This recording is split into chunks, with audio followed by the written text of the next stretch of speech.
இருந்து மலைகளா ஒழுகிக்கிட்டு இருக்கிறான், மின்சாரம் இல்லாமல் இருக்கிறான். எவ்வளவு கஷ்டப்படக்கூடிய ஏழை எளியவர்கள் எவ்வளவு பேர் இருக்கிறாங்க அது தெரியல. திருமணம் என்ற பெயரில் எத்தனை பெண்மணிகள் கல்யாணம் முடிக்காம வரதட்சணை கொடுமையினால கஷ்டப்பட்டு இருக்கிறாங்க அது தெரியல.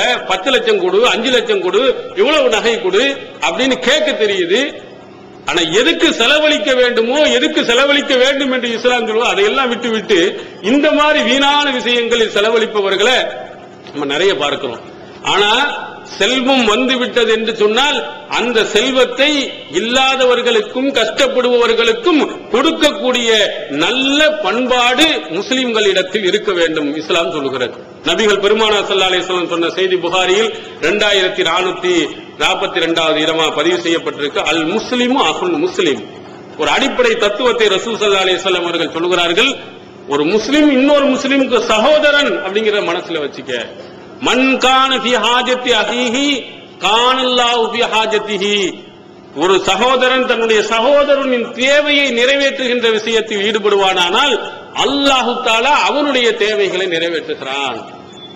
ஒரு கஷ்டத்தை, ஒரு முஸ்லிமுடைய கஷ்டத்தை நீங்கள் போக்கினீர்களானால், உங்க செல்வத்தின் மூலமாக, உங்கள் முயற்சியின் மூலமாக நீங்கள் போக்கினீர்கள் என்று சொன்னால் அல்லாஹு தஆலா மறுமையில் ஏற்படக்கூடிய ஒரு கஷ்டத்தை அல்லாஹு தஆலா போக்குகிறான்.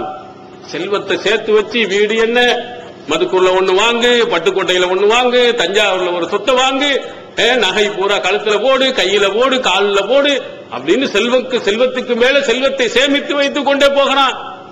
ஆனா தன்னுடைய சகோதரன் கஷ்டப்படுகின்ற பொழுது, தனக்கு தெரிந்தவன் கஷ்டப்படுகின்ற பொழுது அவனுக்கு 100 ரூபாய் கொடுப்பதற்கு யோசனை செய்கிறான். அப்ப ரசூலுல்லாஹி ஸல்லல்லாஹு அலைஹி வஸல்லம் அடிப்படை சொல்றாங்க, நீ இந்த சகோதரனுக்காக வேண்டி உதவுனீன்னு சொன்னா அல்லாஹ்வின் உதவி உனக்கு இருந்துகிட்டே இருக்கும். அதே மாதிரி கஷ்டத்தை போக்குனா மறுமையில எவனுமே கை வைக்க யாரும் உம்மாவும் வரமாட்டாங்க, மகனும் வரமாட்டாங்க. அந்த மாதிரி ஒரு கஷ்டப்படக்கூடிய ஒரு காலகட்டத்தில் அல்லாஹ் தஆலா உனக்கு ஏற்படக்கூடிய ஒரு கஷ்டத்தை மறுமையில போக்குறான். எப்போ? இந்த மனிதனுக்கு நீ உதவும் பொழுது. இந்த உதவும் மனப்பான்மையை மூமின்களாக இருக்கக்கூடிய ஒவ்வொரு ஆழமா பதிவு வைங்க. செல்வந்தர்களாக இருக்கக்கூடிய, செல்வத்தை சேமித்து வைத்திருக்கக்கூடியவர்கள் அடுத்தவர்களுக்கு உதவ வேண்டும் என்ற அந்த எண்ணத்தை வளர்த்துக் கொள்ளுங்கள். நபிகள் பெருமானார் அவர்களிடத்திலே வந்து ஒரு பெண்மணி அபூபக்கர் அவர்களுடைய மகளார் அஸ்மா அவர்கள் வந்து கேட்கிறாங்க, அல்லாஹ்வின் தூதர் அவர்களே, தர்மம் செய்யறதுக்கு எனக்கு ஒண்ணு இல்ல, என்னுடைய கணவர் மகராக போட்ட ஒரே ஒரு நெக்லஸ் தான் இருக்குது, அந்த நகையை தவிர ஒண்ணுமே இல்லை, நான் தர்மம் செய்யணுமா, நான் செய்யறது கட்டாயமா கடமையா அப்படின்னு கேட்கும் போது ரசூலுல்லாஹி ஸல்லல்லாஹு அலைஹி வஸல்லம் அவர்கள் சொல்லுகிறார்கள், லா தூஇ ஃபயு அல்லாஹ் அலைஹி. பணத்தை இருக்கிறத முடிஞ்சு வச்சுக்கிட்டே இருக்காத, அல்லாஹ் தன்னுடைய அருளை முடிஞ்சு வச்சுக்கிடுவான், உனக்கு ஒண்ணும் தர மாட்டான். இறக்கிற கிணறு தான் ஊரும் என்று சொல்வார்கள். அதே மாதிரி அல்லாஹ்வுடைய அருள் உனக்கு வேண்டும் என்று சொன்னால் நீ என்ன செய்யணும்? தர்மம் செய்து கொண்டிரு. நீ ஒண்ணு கொஞ்சம் தான் இருக்குது, ஒரே ஒரு காதல் அளவுக்கு தான் இருக்குது, மூக்கு போற அளவுக்கு தான் இருக்குது, விரலால போறக்கூடிய மோதிரம் அளவுக்கு தான் இருக்குது. இருந்தாலும் உன்னால் முடிந்த அளவுக்கு ஏழைக்கு நீ உதவி செஞ்சுதான் ஆகணும். அஸ்மா அவர்கள் செய்தார்கள். 100 வருடம் வரை அல்லாஹ் தஆலா வாழ வச்சான். கண்ணு தான் தெரியலே தவிர ஒரு பல்லு விழவில்லை அவர்களுக்கு, மூளை குழம்பவில்லை, அழகான ஒரு நல்வாழ்க்கையை அல்லாஹ் கொடுத்திருக்கிறான். அப்படி இல்லாட்டாலும் மறுமை நாளில் மிகச்சிறந்த ஒரு வெற்றி அல்லாஹ் கொடுக்க போகிறான். அப்போ ரசூல் ஸல்லல்லாஹு அலைஹி வஸல்லம் அவர்கள் நிறைய கோடி கோடியா இருந்தால்தான் செலவழிக்கிறது இல்ல, கொஞ்சமாக இருந்தாலும் அடுத்தவனுக்கு உதவ வேண்டும் என்ற அந்த ஈரம் ஒவ்வொரு மூமினிடத்திலும் முஸ்லிமிடத்திலையும் ஒட்டிக்கொண்டு இருக்க வேண்டும். இதை அஸ்மா ரலியல்லாஹு அன்ஹா அவர்களிடத்திலே அல்லாஹ்வின் தூதர் அவர்கள் சொல்றாங்க. இன்னொரு இடத்துல சொன்னாங்க, மறுமை நாளில் உங்களுக்கு நல்லது கெட்டது நடப்பதற்காக எத்தனை மலக்குமார்கள் மூலமாக துஆ செய்ய அல்லாஹ் வைக்கிறான். அதுல ஒவ்வொரு நாளும் 2 மலக்குமார்கள் இறங்குகிறார்களா. மாமின் யோமின் யுஸ்பிஹுல் இபாது ஃபீஹி இல்லா மலக்கானி யன்சிலான். எந்த காலையை நீங்க எப்போதும் அடைந்தாலும் 2 மலக்குமார்கள் இறங்கி ஒருவர் சொல்வார்களாம், அல்லாஹ் முஃதி முன்ஃபிகன் ஹலஃபா. அவங்க துஆ செய்வாங்க, யா அல்லாஹ் யாரெல்லாம் உதவி செய்கிறாங்களோ, செலவழிக்கிறார்கள் நல்வழியில, டபுள் மடங்கா நீ கொடு. அல்லாஹ் முஃதி முன்ஃபிகன் தலஃபா. எவன் செலவழிக்க மாட்டேன்னு சேர்த்தே வச்சுக்கிட்டே இருக்கிறான் அப்படின்னு இருக்கிறானோ அவனுக்கு அழிவை கொடுப்பாயாக என்று ஒவ்வொரு நாளும் மலக்குமார்கள் நமக்கு எதிராக செய்வாங்க. அல்லாஹ்வினுடைய கட்டளைப்படி, இறைவன் காட்டிய வழிமுறையின்படி தினமும் இறங்கி நமக்கு செலவழித்தோம். ஒரு கஷ்டப்பட்டவனுக்கு ஒரு 100 ரூபாயை கொடுத்தோம், நம்முடைய செல்வத்திலிருந்து ஏழைகளுக்கு உதவணும்னா யாரெல்லாம் இன்னும் நிறைய கொடு, இன்னும் நிறைய கொடுன்னு மலக்கு துவா செய்வாங்க. தரமாட்டேன், இன்னும் நான் சேர்த்து வைக்கணும், இன்னும் அதிகமா சம்பாதிக்கணும் அப்படின்னு நினைச்சா அந்த மலக்கு டெய்லி நமக்கு பார்த்து யாரெல்லாம் இவனை அழிச்சிரு, நாசமாக்கிரு, இவனுக்கு உன்னுடைய அருளை கொடுக்காத, உன்னுடைய ரஹமத்தை நீ கொடுக்காத அப்படின்னு டெய்லி துவா செய்து கொண்டு இருப்பார்கள். அந்த நிலைக்கு நீங்க ஆளாயிரா. இறைவனுடைய அருள் இல்லை என்று சொன்னால் இந்த உலகத்துல இல்லை, மறுமை நாள்ல ஒழுங்கா இருக்கவே முடியாது. நிரந்தரமான அந்த வாழ்க்கைக்கு மிகப்பெரிய பிரச்சனை ஆகிறோம். ஆனால் இந்த உலகத்திலே நாம் அவர்களுக்காக வேண்டி ஏழைகளுக்காக உதவி செய்யும் போது மலக்குமார்களுடைய பிரார்த்தனைகள் நமக்கு கிடைத்துக் கொண்டே இறைவன் அருள் வளம் நமக்கு அள்ளிக் கொண்டுட்டே இருக்கும். அதனால்தான் ரசூலுல்லாஹி ஸல்லல்லாஹு அலைஹி வஸல்லம் அவர்கள் சொல்லுறாங்க, அலா குல்லி முஸ்லிமின் சதகா, ஒவ்வொரு முஸ்லிமும் தர்மம் செய்வது கட்டாயம்ங்கிறாங்க. ஏழை பணக்காரனா இருக்கட்டும், ஏழையா இருக்கட்டும். அப்ப சஹாபாக்கள் கேட்கிறாங்க, யா நபி அல்லாஹ் ஃபமல்லம் யஜித், ஒன்னும் கிடைக்காதவன் என்ன செய்யறது, எங்கள்ட்ட பணமே இல்லையே என்ன செய்வது அப்படின்னு கேட்க, யா மலு பியதைஹி ஃபயன்ஃபு நஃப்ஸஹு யதஸத்தக், இல்லையே அல்லாஹ் உனக்கு உழைக்கும் கரங்களை கொடுக்கல, உடல் வலிமையை கொடுக்கவில்லை, உழைத்து நீனும் பயன்பெற்று தர்மத்தையும் செய்ய என்று ரசூல் ஸல்லல்லாஹு அலைஹி வஸல்லம் சொல்றாங்க. ஒருவாடே என்கிட்ட இப்ப வந்து கேட்கறான் தர்மம், ஒண்ணு இல்ல இல்லன்னு சும்மா இருக்காது. உனக்கு உடல் அல்லாஹ் வலிமையை கொடுத்திருக்கிறானா சோம்பேறியா இருக்காத, சம்பாதி, நல்லா உழைத்து உனக்கும் எடுத்துக்க, அதை வைத்துக் கொண்டு ஏழைகளுக்கும் நீ என்ன செய், குடு என்று ரசூலுல்லாஹி ஸல்லல்லாஹு அலைஹி வஸல்லம் அவர்கள் சொன்னாங்க. இப்படி நீ கொடுக்க கொடுக்க இவைகள் எல்லாம் மறுமையில் உனக்கு அள்ளி அப்படியே வந்து நிறைஞ்சுக்கிட்டே இருக்கும். அதான் கேட்கிறாங்க ரசூல் ஸல்லல்லாஹு அலைஹி வஸல்லம் அவர்கள், ஒரு மனிதனுக்கு உரிய சொத்து என்பது என்னன்னு தெரியுமா, இன்னமாலகு மா கத்தம, எதையெல்லாம் முற்படுத்தினானோ அதான் அவனுக்குள்ள, எவ்வளவு செலவழிச்சானோ அது பூரா அவன் கணக்கில் எழுதும். சேர்த்து சேர்த்து வைக்கிறதுல என்னவா, மால் வாரிசி மா அக்கற, வாரிசுடைய பணம் தான் அது பூரா, உனக்கு சொந்த பணம் தான், இவங்களுக்கு அள்ளிட்டு போகும். மொத்தத்துல நீ நல்ல பணிகளுக்கு நீ செலவழித்தாய் என்று சொன்னால் அது பூரா உன் கணக்கில் பதிவாகும். இல்லையானா உன்னுடைய வம்சாவளிகளுக்கு உன்னுடைய சொந்த பந்தங்களுக்கு போய் தேருமே தவிர உனக்காக வேண்டி மறுமையில் ஒன்னும் கிடைக்காது. அதனால உனக்கு மறுமையில வெற்றி அடைய வேண்டுமானா அல்லாஹ் வந்து கேட்பான், நீ உனக்கு இவ்வளவு செல்வத்தை தந்தனே, இவ்வளவு பெரிய நன்மையை நான் உனக்கு கொடுத்தனே, பணக்காரன் ஆக்கினே, எனக்காக நீ என்ன செய்தேன்னு சொன்னா, ஏன் நான் அப்படியே விட்டுட்டு போனேன், இது வாரிசுக்கு போயிடுச்சுன்னு சொல்ல முடியாது. எத்தனை கஷ்டப்பட்டவன், ஏழைகள், எளியவர்கள் எவ்வளவு பேர்கள் இருக்கிறார்கள், அவர்கள் அத்தனை பேர்களுக்கும் கொடுத்தோம்னா அல்லாஹ் தஆலா அள்ளி அள்ளி கொடுக்கிறான்.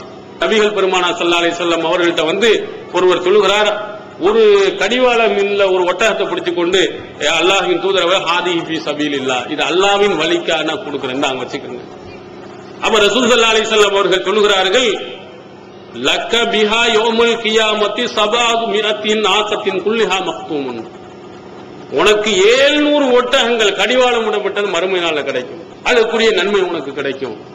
ஒரு ஒட்டகத்தை நீ செலவழித்து 700 ஒட்டகத்தினுடைய நன்மையை நீ பெற முடியும் என்று நபிகள் பெருமானார் ஸல்லல்லாஹு அலைஹி வஸல்லம் அவர்கள் ஒன்னு செஞ்சு என்ன 700 உனக்கு கிடைக்கும் என்று சொன்னார்கள். ஆனால் செல்வந்தர்களாக இருக்கக்கூடியவர்கள், செல்வத்தை அதிகமாக வைத்திருக்கக்கூடியவர்கள் நிறைய செலவழிச்சுக்கிட்டே இருந்தா மறுமையில அது கிடைக்கும். அடுத்ததாக நரகத்தில் இருந்து பாதுகாக்கக்கூடிய மிக அற்புதமான ஒரு வழி உங்களுக்கு கிடைக்கும். நரகத்தில் இருந்து பாதுகாக்கிறதுக்கு அல்லாஹ்வும் திருமறை குர்ஆனிலையும் நபிகள் பெருமானாரும் அதிகமாக சொன்னது என்ன, தர்மத்தை சொல்லியிருக்காங்க. செல்வந்தர்களா இருக்கிறவங்க அந்த பணத்தை அதிகமாக செலவழித்து நல்ல வழிகளை அதிகமாக கொடுத்து நரகத்தினர் டக்குன்னு என்ன செய்யலாம், காப்பாற்றிக்கலாம். இதை விட பெரிய ஒரு நல்வாய்ப்பு யாருக்கும் கிடைக்காது. மறுமை நாளில் எல்லாரையும் கொண்டு வருவாங்களாம், அல்லாஹ்விற்கும் அந்த அடியானுக்கும் இடையில எந்த திரையும் இருக்காதான், மூணு அல்லாஹ் நேரா பார்த்துக்கிட்டு இருப்பான். அதே மாதிரி தர்ஜுமா பண்றதுக்கு, தமிழாக்கம் பண்ணுவதற்கு, உருதுல மொழியாக்கம் பண்ணுவதற்கு யாரும் இருக்க, அல்லாஹ் டைரக்டா நேரடியா பேசுவான். பேசி கேட்பான். நாம எப்படி கேட்பான், உனக்கு வந்து நான் பணம் கொடுக்கல, அலம் உத்தீக்க மாலன், சஹீஹ் புகாரில் 1413 செய்தியா பதிவு செய்யப்பட்டு, உனக்கு செல்வத்தை நான் தரலையா, ஒரு தூதர் உனக்கு நான் அனுப்பலையா, செல்வத்தை கொடுத்தா ஒன்னும் ஒழுங்கா செலவழிக்கல, நல்ல வழியில் அவன் கொடுக்கல. அப்ப இப்படி திரு என்ன செய்வான், முழித்துக் கொண்டு இருப்பான். அப்ப அல்லாஹ் தஆலா கேட்கும் பொழுது ஒன்னும் சொல்ல முடியாமல் வலதுபுறம் பார்ப்பான், நரகம் இருக்கும், இடதுபுறம் பார்ப்பான், நரகம் இருக்கு, எங்க சுத்தி பார்த்தாலும் நரகம், நல்லது ஒண்ணுமே நீ செய்யலையே. அவ்வளவு செல்வத்தை கொடுத்து எல்லா பாவங்களையும் செலவழித்து அழித்திருக்கலாம். செலவழித்து நல்ல வழியில் செலவழிக்க நம்ம பாவங்கள்லாம் ஒண்ணும் இல்லாமல் சொர்க்கத்துக்கு நம்ம போயிருக்கலாம். ஆனால் அப்படிப்பட்ட வழி இல்லை. அவன் செலவழிக்கல, வலதுபுறம் இடதுபுறம் எல்லாம் நரகம். அப்ப ரசூல் ஸல்லல்லாஹு அலைஹி வஸல்லம் சொல்கிறார்கள், இத்தகுன் நார வலவு பிசிக்கி தம்ரா, ஒரு பேரித்தம்பளம் துண்டை நீங்கள் செலவழித்தாவது நரக நெருப்பில் இருந்து உங்களை பாதுகாத்துக் கொள்ளுங்கள் அப்படின்னு சொல்றாங்க. மறுமையில எல்லா நரகத்துலதான் வீழப்போகிறேன் ஒரு நேரத்துல இவனை கைப்பிடித்து தூக்கி சொர்க்கத்துக்கு விடக்கூடியது என்ன? இவன் செய்யக்கூடிய தர்மம். அதுவும் பேரித்தம்பளத்துல ஒரு பாதி, ஒரு சின்ன துண்டு அது கொடுத்தாலும் கூட அவன் நரகத்திலிருந்து பாதுகாத்துப்பட்டு விடலாம். நீ அந்த அளவாவது கொஞ்ச அளவாவது நீ என்ன செய்ய, தர்மம் செய்யக்கூடிய ஒரு பண்பாட்டை வளர்த்துக்கொள் என்று நபிகள் பெருமானார் ஸல்லல்லாஹு அலைஹி வஸல்லம் அவர்கள் இங்கே சொல்லுகிறார்கள். அதே மாதிரி இன்னொரு வசனத்தை சூரத்துல் பக்கராவினுடைய 271வது வசனத்துல அல்லாஹ் ரொம்ப தெளிவா சொல்லுவான், யுகஃபிரு அன்கும் மின் சய்யிஆத்திக்கும், உங்களுடைய பாவங்களை அல்லாஹ் தஆலா இதன் மூலம் அழித்து விடுகிறான். தர்மம் செஞ்சீங்கன்னா நீங்க செஞ்ச பாவம் ஒண்ணு அழிக்கப்படும். நீங்கள் நல்வழியில் செலவழித்தீர்களே ஆனால் நீங்கள் செய்த ஒரு தவறுகளை அல்லாஹ் அழிச்சிருவான். தர்மங்கள் கொடுக்க கொடுக்க நம்முடைய பாவங்கள் குறைஞ்சிக்கிட்டே வந்துட்டே இருக்கும். நம்ம கொடுக்காமல் இருந்து கொண்டால் இந்த பாவம் சேர்ந்து செலவழிக்காத பாவம் சேர்ந்து மிகப்பெரிய ஒரு கஷ்டத்துக்கு ஆளாயும். குர்ஆன் வசனம் ரொம்ப அழகா அல்லாஹ் தஆலா சொல்கிறார், அந்தரத்துக்கும் நாரன் தலல்லா, கொழுந்து விட்டு எரியக்கூடிய நெருப்பை உங்களுக்கு நான் எச்சரிக்கை செய்கிறேன். எஸ்லாஹா இல்லல்லா ஷதா, அதுல போய் விழக்கூடியவன் துர்பாக்கியம் உள்ளவன் தான் போய் நரகத்துல போய் விழுவான். அல்லதி கர்ரப வதவல்லா, பொய்ப்பித்தான், புறமிதிட்டு ஓடினான். வசை ஜன்னபுகள் அத்தகா, அந்த நரகத்திலிருந்து இறையச்சம் உள்ளவன் தவிர்ந்து கொள்வான், போமாட்டான். அவன் எப்படிப்பட்டவன்? அல்லதி யுத்தி மாலஹு யதஸக்கா, செல்வத்தை நல்வழியில் செலவழித்து தூய்மையாக்கி கொண்டவன். செல்வத்தை செலவழித்து நரகத்திற்கு போகாமல் இருந்த இறையச்சம் உள்ளவன் என்று அல்லாஹ் தஆலா சொல்கிறான். எல்லாம் நிறைய செல்வம் பூரா கோடி கோடியா கொட்டி கிடக்குது. ஒரு ஐவேளை தொழுகை மட்டும்தான் தொழுகிறாரு, நோன்பு வைக்கிறார். ஆனா எந்த விதமான நல்லறங்களும் இந்த பணத்தின் மூலமா செலவழிக்கிற கஞ்சனா இருந்தான்னா முடியாது. இறையச்சத்தின் எடுத்துக்காட்டாக அல்லாஹ் சொல்லும் போது அந்த இறையச்சம் உள்ளவன் தன்னுடைய செல்வத்தை செலவழித்து தூய்மையாக்கி கொண்டார். அதன் மூலம் இறைவனின் திருப்தியை தவிர வேற எதையும் அவர் எதிர்பார்க்கவில்லை. அல்லாஹ் மறுமையில் வெற்றி தரணும், அதற்காக வேண்டி இந்த செல்வத்தை நான் செலவழிக்கிறேன் என்று சொன்னாரே, இந்த மாதிரி நல்லுள்ளம் படைத்தவர்களாக இருக்கணும். மறுமையில் நம்ம நரகத்துல போகக்கூடாது, கடுமையான வேதனையிலிருந்து பாதுகாப்பு பெறணும் அப்படின்னு நாம் நினைத்தோமையானால் நம்ம செய்ய வேண்டிய முதல் காரியம் நம்முடைய செல்வங்கள் நல்வழியில செலவழிக்கணும். அதுல முக்கியமாக சில விஷயங்களை சொல்லுகிறேன். அதுல முக்கியமாக சில தர்மங்கள் நம்ம விரும்பி செய்வது. ஈகத்துவம் ஓரிரை கொள்கையை விளக்கும் ஒப்பற்ற மாத இதழ் PJ MI சுலைமான், ஷம்சுல்லுஹா, இன்னும் பல சிறந்த அறிஞர்களின் கருத்து கருவூலங்கள், இன்னும் பல சிறந்த அம்சங்களுடன் வெளிவரும் ஏகத்துவம் இதழை படித்து உங்கள் மார்க்க அறிவை வளர்த்துக் கொள்ளுங்கள். ஆண்டு சந்தா உள்நாடு 100 ரூபாய், வெளிநாடு 400 ரூபாய், தனி இதழ் 9 ரூபாய். உங்கள் டிராப்ட்களை ஏகத்துவம் இலக்கம் 30 அரண்மனைக்காரன் தெரு, மண்ணடி, சென்னை 3 என்ற முகவரிக்கு அனுப்புவீங்கள். மகளிருக்கு வழிகாட்டும் மாத இதழ் தீன்குல பெண்மணி, தமிழ்நாடு தவ்ஹீத் ஜமாத்தின் மேற்பார்வையில் முஸ்லிம் பெண்களுக்கான இல்லற கடமைகள், மருத்துவ பகுதி, சிறுவர் பகுதி, திருமண தகவல் பகுதி, ஹதீஸ் திறனாய்வு போட்டி மற்றும் பல சுவையான அம்சங்களுடன் வெளிவரும் முஸ்லிம் பெண்களுக்கான முழுமையான மாத இதழ் தீன்குல பெண்மணி. ஆண்டு சந்தா உள்நாடு 100 ரூபாய், வெளிநாடு 400 ரூபாய், தனி இதழ் 9 ரூபாய். உங்கள் MODDகளை எடுத்து அனுப்ப வேண்டிய முகவரி தீன்குல பெண்மணி, நம்பர் 30, அரண்மனைக்காரன் தெரு, மண்ணடி, சென்னை 1. தமிழ்நாடு தவ்ஹீத் ஜமாத்தின் புதிய வெளியீடு, மாதம் ஒரு பிரசுரம், கட்டுரைகளின் தொகுப்பு, விலை ரூபாய் 120 மட்டுமே. கிடைக்கும் இடம் TNTJ வீடியோ விஷன், நம்பர் 30, அரண்மனைக்காரன் தெரு, மண்ணடி, சென்னை 1. சில இது கண்டிப்பாக நாம் செய்ய வேண்டிய செலவழிக்கிறது கொஞ்சமா செலவழிக்கிறது, நம்ம விரும்பிய அளவுக்கு செலவழிப்பது அது சாதாரண தர்மம். சில தர்மங்கள் இருக்கிறது, அது கண்டிப்பாக செஞ்சியாகணும். அது பயங்கரமான குற்றத்துக்கு வரும். பொதுவாகவே ஒரு ஏழை எளியவனாக இருக்கவன் கஷ்டப்படுகின்ற நேரத்தில் திரும்பி பார்க்காமல் போனால் அது மாதிரி பெரிய தண்டனை எதுவும் கிடையாது. ரசூல் ஸல்லல்லாஹு அலைஹி வஸல்லம் காலத்தில் சஹீஹ் முஸ்லிமில் இடம்பெற்றிருக்கு, ஒரு கூட்டம் வருகிறது, முழர் கூட்டத்தினர்கள். அவங்க பார்த்தாங்கன்னா எப்படி உராத்துன் ஆடைகள் அணிந்தும் நிர்வாணிகளாக வர்றாங்க. கிழிஞ்சு போன ஆடை, அது போட்டோம் போடாமல் இருக்கலாம். அந்த மாதிரி கிழிந்து போன ஆடைகளாக ஒரு பெரும் கூட்டமே ரசூல் ஸல்லல்லாஹு அலைஹி வஸல்லம் அவங்க முன்னாடி நிக்குது. ரசூல்லா பார்த்துட்டு அப்படியே அதிர்ந்து போகிறார்கள். வஜ்ஹு ரசூலுல்லாஹி ஸல்லல்லாஹு அலைஹி வஸல்லம், ரசூல் ஸல்லல்லாஹு அலைஹி வஸல்லம் அவர்களுடைய முகம் அப்படியே மாறி போய் விடுகிறது. ஒரு கூட்டமே நிக்கிறது, அவங்களுக்கு உடுத்திய துணி இல்லை, சாப்பாட்டுக்கு வழி இல்லை.